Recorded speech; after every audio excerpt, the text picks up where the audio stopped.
Selamat pagi saudara-saudari yang diberkati oleh Tuhan Yesus.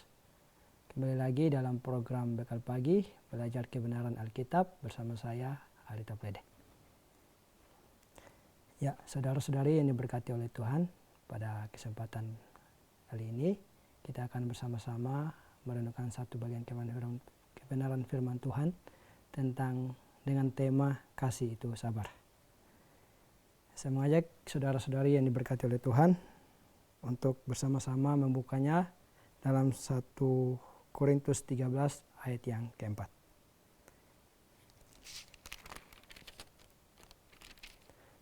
Sekali lagi, dalam surat Paulus yang pertama kepada jemaat di Korintus pasal 13 ayat yang keempat. Baik, saudara-saudari yang dikasihi Tuhan, sebelum kita membaca dan merenungkannya, mari dengan kerendahan hati kita menghadap Tuhan dalam doa. Kita berdoa. Allah Tritunggal yang penuh kasih, kami mengucap syukur untuk cinta kasih Tuhan sehingga kami masih ada sampai pada detik ini. Terima kasih oleh karena karya-Mu yang sempurna yang telah menebus kami dari dosa.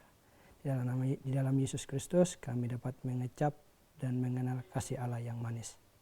Terima kasih pada kesempatan kali ini Kau mampukan hamba-Mu yang akan menyampaikan kebenaran firman Tuhan, dan tolonglah setiap orang juga yang mendengarkannya.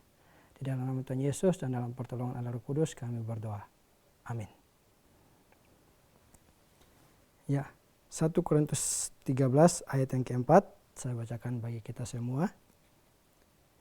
Kasih itu sabar, kasih itu murah hati, ia tidak cemburu, ia tidak memegahkan diri dan tidak sombong. Sekali lagi, kasih itu sabar, kasih itu murah hati, ia tidak cemburu, ia tidak memegahkan diri dan tidak sombong.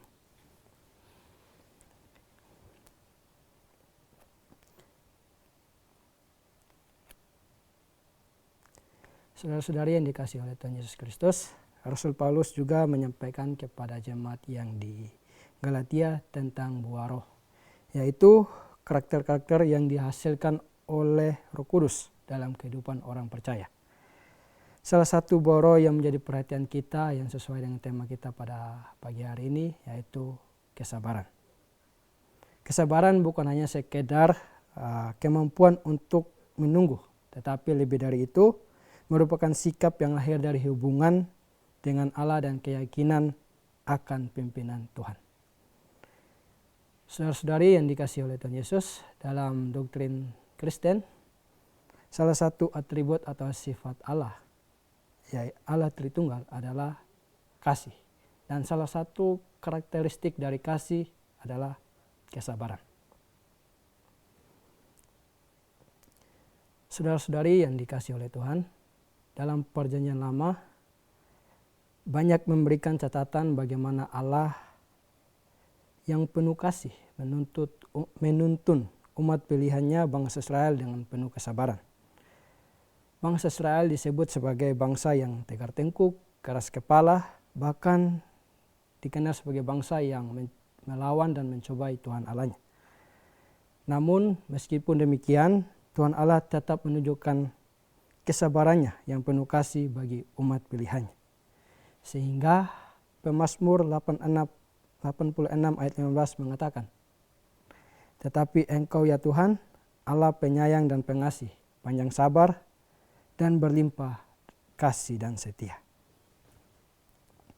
Saudara-saudari yang dikasihi Tuhan, menurut kamus Merriam-Webster Collegiate Dictionary mengatakan, kesabaran berarti kemampuan untuk menanggung berbagai rasa sakit atau ujian dengan tenang, tanpa keluhan, menunjukkan ketenangan meskipun terprovokasi, tidak terburu-buru atau terpengaruh oleh perasaan dalam bertindak. Tetap bertahan meskipun dihadapkan dengan perlawanan, kesulitan, dan tantangan. Singkatnya, sabar adalah kemampuan untuk tidak cepat bertindak dalam situasi yang sulit. Saudara-saudara yang dikasihi oleh Tuhan, dalam Perjanjian Lama, Nabi Musa menuliskan tentang Shema Israel yang sangat terkenal. Maka dalam Perjanjian Baru, Rasul Paulus juga menuliskan tentang himne kasih atau nyanyian kasih. Yaitu dalam 1 Korintus pasal 13 ayat 1 sampai dengan ayat yang ke-13. Nah, berdasarkan konteks teks kita pada pagi ini, surat ini ditulis oleh Paulus kepada jemaat di Korintus yang mengalami banyak masalah. Di antaranya ialah perpecahan, ketidakharmonisan, dan penyalahgunaan karunia rohani. Dalam pasal 12 ini, Paulus menyoroti pentingnya karunia rohani dalam membangun tubuh Kristus atau dalam konteks tersebut adalah jemaat Korintus. Tetapi pada pasal yang ke-13, Paulus menegaskan bahwa dasar yang lebih utama dan yang lebih penting dari semua karunia roh dan tindakan moral adalah karunia kasih. Saudara-saudari kasih Tuhan, pada kesempatan kali ini kita akan bersama-sama terlebih dulu melihat arti kata sabar berdasarkan teks dalam 1 Korintus 13 ayat 4. Dalam bahasa Yunani, kata sabar disebut dengan kata makros yang berarti panjang sabar, panjang, besar, jauh, dan berlangsung lama. Sedangkan dalam bahasa Ibrani, kata sabar disebut dengan kata arok yang juga berarti panjang atau berkepanjangan. Hal ini, saudara-saudari dikasih Tuhan, kita dapat melihatnya dalam kitab Keluaran 34 ayat 6. Di mana Allah digambarkan sebagai lambat marah yang menekankan kesabarannya dan kasihnya yang kekal. Dalam perjanjian baru, khususnya kata makros atau kata sabar ini digunakan untuk menggambarkan sesuatu yang berlangsung lama atau luas. Makros dapat merujuk pada panjang fisik, waktu, atau jarak. Istilah ini sering menekankan kebesaran atau keluasan sesuatu, baik dalam ukuran, waktu ataupun derajat. Saudara-saudari ini kasih Tuhan, kata sabar dalam perjanjian baru digunakan untuk menunjukkan kesabaran terhadap sesama kita manusia, bukan terhadap situasi, keadaan, atau kondisi di sekitar kita. Tetapi kata sabar dalam konteks ini lebih mengacu kepada manusia, sesama kita. Selaras dengan itu, saudara-saudari yang dikasihi Tuhan, menurut Chrysostomus berkata bahwa kata ini dipakai untuk seseorang yang diperlakukan secara tidak adil dan yang dapat menuntut balas dendam. Namun, meskipun demikian, ia tidak mau melakukannya. Sehingga istilah sabar sama artinya dengan tahan menderita terhadap penderitaan yang dialaminya. Dengan sabar menanggung kejahatan dan dari orang-orang yang merugikan, tidak berkobar-kobar dengan kemarahan dan pembalasan. Kata ini menggambarkan seseorang yang tidak begitu cepat marah dan dipakai untuk Allah sendiri dalam hubungannya dengan manusia. Dalam hubungannya dengan manusia, antara sesama manusia, betapapun keras kepala, betapapun tidak berbelas kasihan, betapapun jahat dan menyakitkan, kita harus tetap berlatih kesabaran sebagaimana Allah melakukannya ketika berhadapan dengan manusia. Dan menurut Chrysostomus mengatakan bahwa kesabaran seperti ini bukanlah suatu kelemahan, melainkan merupakan suatu kekuatan. Lalu yang kedua yaitu kata kasih. Dalam bahasa Yunani dikenal dengan kata agape dari akar kata agapao yang berarti kasih tanpa pamrih atau cinta tanpa menuntut pembalasan atau cinta yang penuh pengorbanan. Kasih seperti ini didasarkan pada natur atau karakteristik Allah sendiri. Sehingga menurut beberapa teolog mengatakan bahwa kasih sebagai atribut atau sifat Allah yang utama harus menjadi ciri khas kehidupan orang percaya. Namun kasih bukan hanya tindakan tetapi juga karakter yang mencerminkan natur Allah. Dalam terjemahan lain juga menyebutkan bahwa kasih bertahan dengan kesabaran dan ketenangan. Saudara-saudari yang dikasihi oleh Tuhan Yesus Kristus, berdasarkan teks kita pada hari ini, karakteristik kasih yang sejati dimulai dari kesabaran dan kemurahan hati.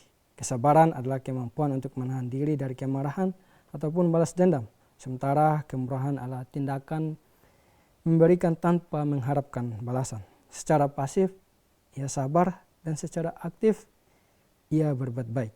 Saudara-saudari yang dikasihi oleh Tuhan Yesus, dalam 1 Korintus pasal 13 ayat 1-13 ini terdapat ada 16 karakteristik kasih, di mana dibagi menjadi 2 bagian. Di mana yang pertama terdapat 7 hal yang berupa pernyataan yang bersifat positif, yaitu kasih itu sabar, kasih itu murah hati, kasih itu bersuka cita karena kebenaran, kasih itu bersuka cita karena kebenaran, kasih itu menutupi segala sesuatu, kasih itu mengharapkan segala sesuatu, kasih itu sabar menanggung segala sesuatu. Itulah yang bagian pertama yang bersifat positif. Lalu bagian kedua yang bersifat negatif, terdapat 9 pernyataan, yaitu kasih itu tidak cemburu, kasih itu tidak memegahkan diri, kasih itu tidak sombong, kasih itu tidak melakukan yang tidak sopan, kasih itu tidak mencari keuntungan sendiri, kasih itu tidak pemarah, kasih itu tidak menyimpan kesalahan orang lain, kasih itu tidak bersuka cita karena ketidakadilan, dan kasih itu tidak berkesudahan. Saudara-saudari yang dikasihi oleh Tuhan, arti dari ketujuh hal yang bersifat positif itu harus diusahakan, dipertahankan, dan ditingkatkan seumur hidup kita, dan berusaha untuk menjalankan sifat kasih tersebut. Sementara yang kedua tadi, 9 hal yang bersifat negatif, kita harus meninggalkan, melepaskan, atau menghilangkannya. Sebaliknya dalam seumur hidup kita bertarung untuk berjuang, untuk menanggalkan, melawan, melepaskan hal-hal yang bersifat negatif tersebut. Maka saudara-saudari kasih oleh Tuhan, berdasarkan karakteristik kasih yang sudah saya jelaskan tadi, kita perlu introspeksi diri kita dari dalam, lalu mengekstrospeksi diri kita dari luar, dan retrospeksi diri kita secara berulang-ulang. Sehingga sifat dan sikap kasih kita kepada sesama dapat kita benahi jika salah, dan kita semakin memahaminya dalam kehidupan kita sehari-hari. Baiklah saudara-saudara yang dikasihi Tuhan, aplikasi praktisnya bagi kita semua. Kesabaran adalah salah satu cara utama untuk menunjukkan kasih kepada orang lain. Dalam keluarga, dalam gereja, maupun dalam masyarakat yang luas. Itu merupakan cerminan kasih yang sejati. Satu hal yang ingin saya sampaikan kepada saudara-saudara yang diberkati oleh Tuhan, tidak semua orang Kristen dikaruniai karunia yang sama, tetapi semua orang Kristen dikaruniai kasih yang sama. Sekali lagi, tidak semua orang Kristen dikaruniai karunia yang sama, tetapi semua orang Kristen dikaruniai kasih yang sama. Nah, saudara-saudara yang dikasihi oleh Tuhan, mari kita bertanya pada diri kita, apakah kesabaran telah menjadi bagian dalam kehidupan kita? Apakah kita telah menjadi sabar ketika kita menghadapi orang-orang di sekitar kita yang mungkin membuat kita marah, membuat kita sakit hati? Saudara-saudari yang dikasihi oleh Tuhan, Tuhan memanggil kita untuk hidup dengan sabar. Tentunya bukan dengan kekuatan kita sendiri, melainkan dengan kekuatan yang berasal daripada Allah Roh Kudus. Oleh karena itu, saudara-saudari yang dikasihi oleh Tuhan, mari kita berkomitmen untuk terus bertumbuh dalam kesabaran sebagai buah roh, sehingga hidup kita dapat menjadi berkat dan memuliakan nama Tuhan. Amin. Mari kita berdoa. Kami bersyukur Tuhan untuk kebaikan dan kasih-Mu pada kesempatan pagi hari ini. Kami dapat belajar tentang kasih dan kesabaran. Tolong kami Tuhan, sebab kami manusia yang terbatas, kami manusia yang lemah. Kami dapat menjadi berkat-Mu, kami dapat menjadi sabar ketika Roh Kudus memampukan kami. Karena Roh Kudus adalah sumber kekuatan kami dalam kami menjalani kehidupan kami di tengah-tengah dunia ini yang penuh dengan banyak cobaan. Tolonglah kami, Tuhan Yesus memberkati setiap orang yang mendengarkan, boleh diberkati dan boleh melakukan firman ini. Terpujilah nama-Mu, di dalam nama Tuhan Yesus kami berdoa. Amin.